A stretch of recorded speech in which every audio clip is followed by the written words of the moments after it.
मुंबई के अंदर आज इंडिया गठबंधन की बैठक हो रही है और ये ताजा तस्वीरें देखिए आप। ये ताजा तस्वीरें हैं मुंबई के ग्रैंड हयात होटल की और यहां पर डिनर दिया गया है उद्धव ठाकरे की तरफ से।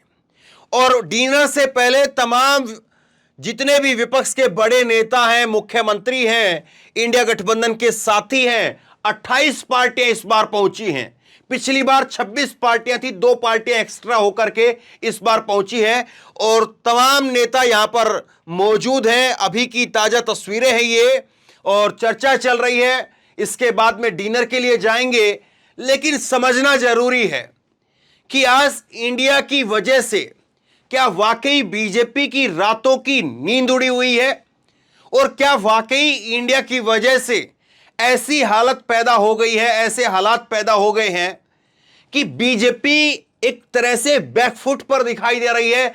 पिछले 10 साल तक, 9 साल तक, जब तक प्रधानमंत्री नरेंद्र मोदी हैं, अब तो करीब 10 ही साल मान करके चलिए आप, तो क्या बीजेपी पहली बार बैकफुट पर दिखाई दे रही है?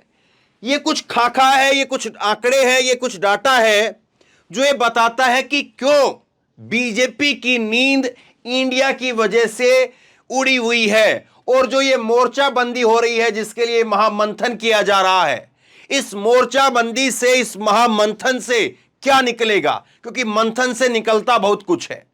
मंथन से जब भी निकला है तो मंथन से ही निकला है और बड़ा मंथन हो रहा है। और ऐसे में कौन कौन से मुद्दे हैं, क्या मुद्दे हैं, किस तरह से जो है वो चीजें तय होंगी, ये सब कुछ जो है वो एक एक करके सिलसिलेवार तरीके से मैं आंकड़े के साथ आपको बताता हूं।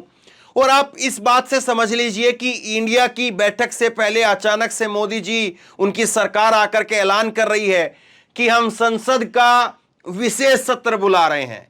तो इसी से समझ सकते हैं आप, सरकार के अंदर एक बेचैनी, बौखलाहट तो जरूर है, लेकिन अब ये किस हद तक है, कहां तक मार कर रही है, ये सबसे बड़ा सवाल है।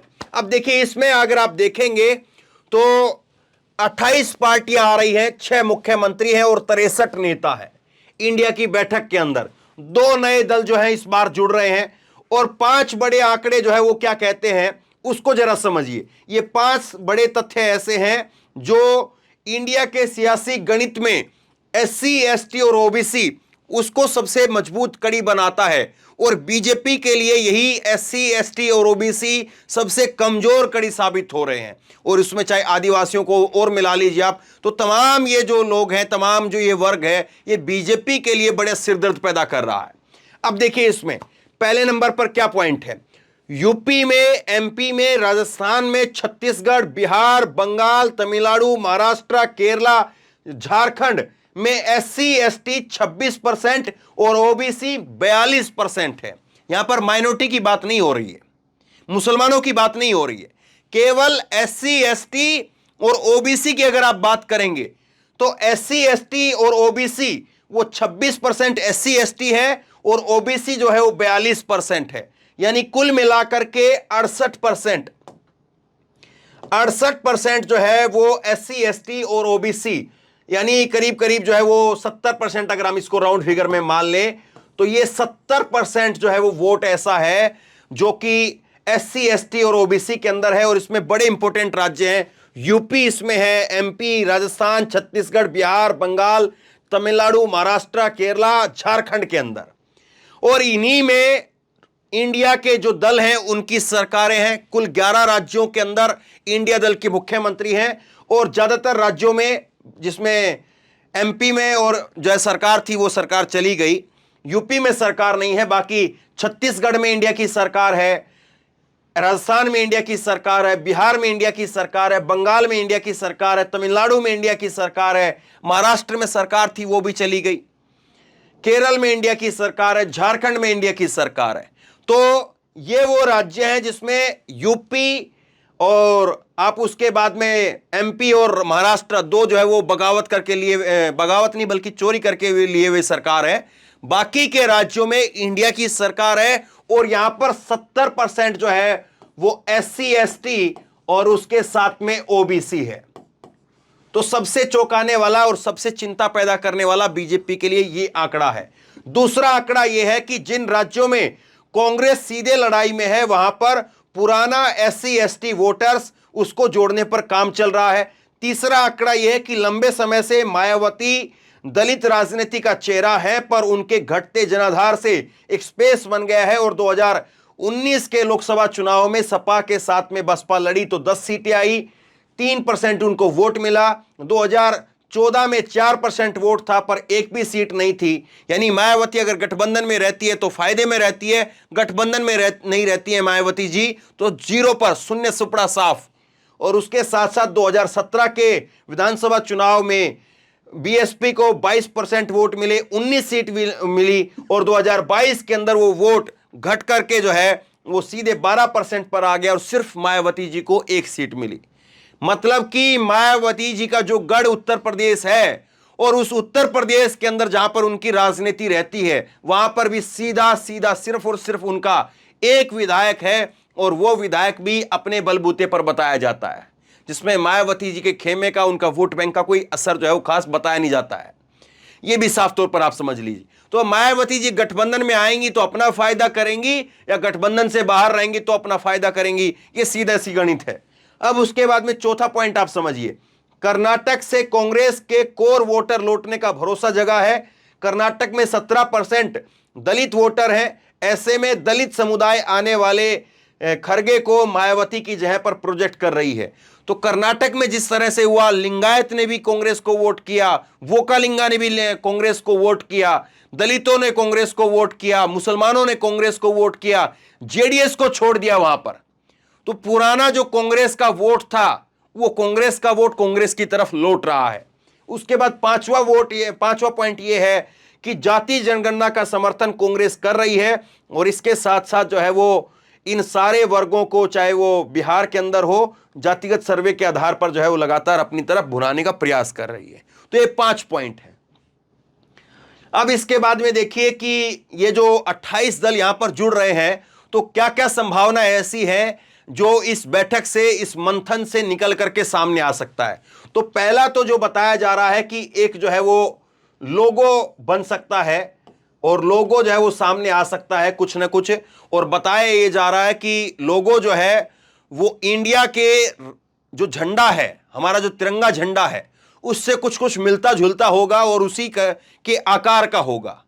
तो ये देखने वाली बात रहेगी। और ये कल जो है लोगो, कल 3 बजे प्रेस कॉन्फ्रेंस रहेगी दोपहर में तमाम पार्टियों की, और उसके बाद में लोगो जो है जारी किया जाएगा। जिस तरह से पिछली बैठक में कर्नाटक के अंदर प्रेस कॉन्फ्रेंस के अंदर इंडिया नाम जो है वो जाहिर किया गया था, अब इंडिया नाम के बाद में इंडिया का झंडा क्या होगा वो जो है वो जारी किया जा सकता है। ये सबसे बड़ा सवाल है। उसके बाद में एक चीज है जिसको लेकर के अभी डाउट है, तस्वीर अभी साफ नहीं हुई है। अब रात में किसके नाम पर सहमति बन पाती है, नहीं बन पाती है, आज पूरी रात भर चर्चा चलेगी। चर्चा इस बात पर है कि संयोजक किसको बनाया जाए, और अगर संयोजक बनाया जाए तो उसके ऊपर क्या चेयरमैन को भी रखा जाए, और अगर चेयरमैन को ऊपर रखा जाए, एक नीचे संयोजक रखा जाए, तो 4-5 उसके साथ में जो है वो क्षेत्रीय संयोजक भी रखे जाएं। ये भी चर्चा चल रही है। ये भी चर्चा चल रही है कि एक जो है वो इंडिया का गठबंधन का एक हेडक्वार्टर बनाया जाए, वो दिल्ली के अंदर हो सकता है, लखनऊ के अंदर हो सकता है, वो जो है बनाया जाए। बहुत संभावना ये है कि दिल्ली के अंदर रखा जाए। उसके बाद में एक चर्चा ये चल रही है कि सारी सीटों के ऊपर जो है, सारी सीटों के ऊपर जितनी भी सीटें, करीब करीब 450 सीटें ऐसी हैं जो चिन्हित की जा रही हैं, जिनके ऊपर जो है वो दूसरे नंबर पर कौन था इस बात को तलाशा जा रहा है, उन पर एक उम्मीदवार उतारा जाए। और दूसरे नंबर पर कौन कहां पर था ये मैं आपको बता देता हूं। 2019 का अगर आंकड़ा आप देखेंगे तो 2019 के अंदर 209 सीटें पूरे देश भर में ऐसी थी जहां पर कांग्रेस दूसरे नंबर पर रही थी। टीएमसी 19 सीटें ऐसी थी जिस पर दूसरे नंबर पर रही थी। समाजवादी पार्टी 31 सीटें पर दूसरे नंबर पर रही थी। आरजेडी 19 सीटों के ऊपर, लालू प्रसाद यादव की पार्टी 19 सीटों पर दूसरे नंबर पर रही थी। एनसीपी 15 सीटों पर जो है वो दूसरे नंबर पर रही थी। तो कुल मिलाकर के ये जो 26 दल हमारे सामने है, 2 दल कल उनका जो है खुलासा होगा।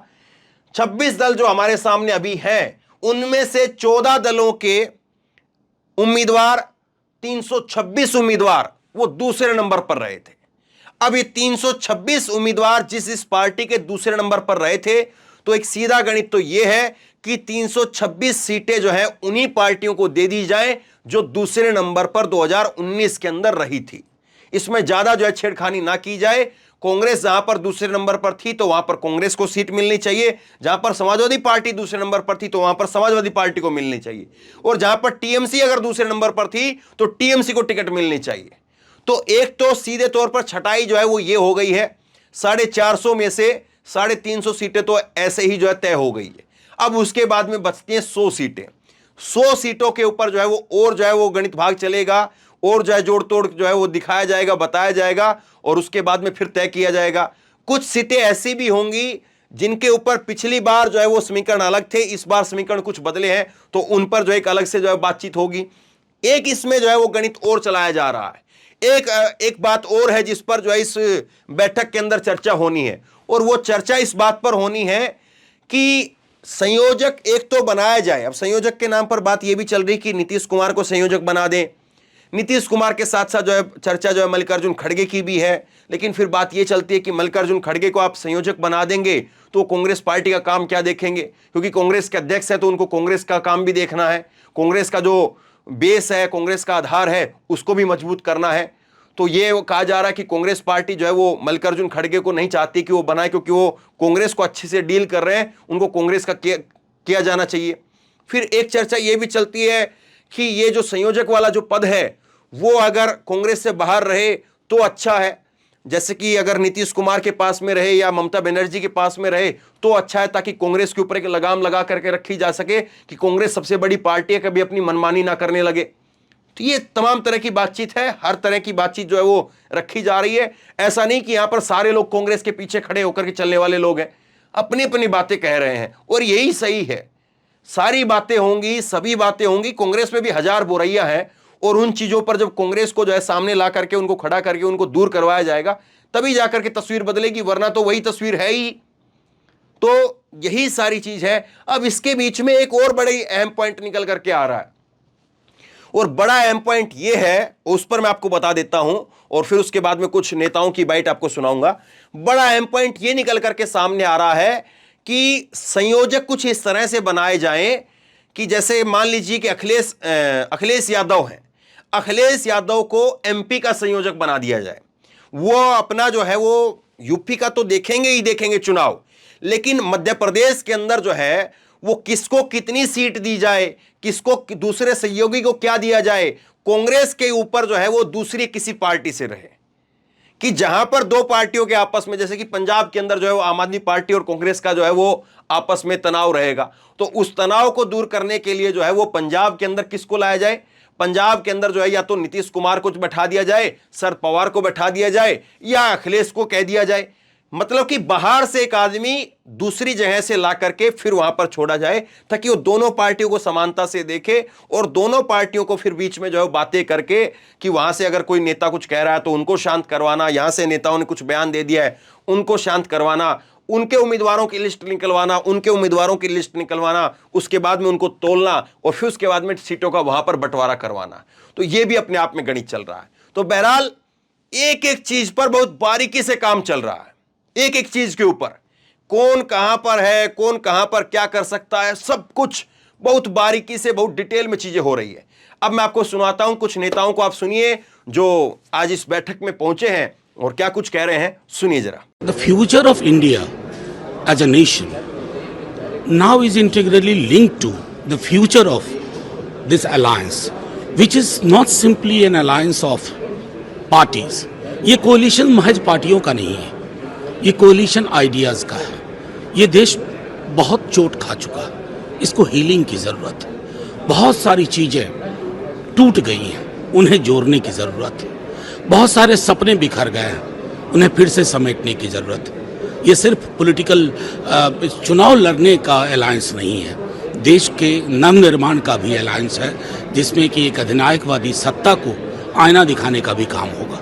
आज हम सुन रहे हैं कि विदेशों के अखबारों में खबरें छपी है, भारत के अंदर इतना ज़्यादा भ्रष्टाचार है, भारत सरकार केवल एक आदमी के लिए काम कर रही है, भारत सरकार में बहुत ज़्यादा भ्रष्टाचार है, मोदी जी सबसे ज़्यादा भ्रष्टाचारी है। ऐसी खबरें जब विदेशों के अखबारों में छपती है तो दिल में बहुत तकलीफ होती है। तो इस देश के युवा रोजगार चाहते हैं, उनको रोजगार नहीं मिल रहा। इस देश की लोग महंगाई से छुटकारा चाहते हैं, उनको छुटकारा नहीं मिल रहा, वो कहाँ जाएं?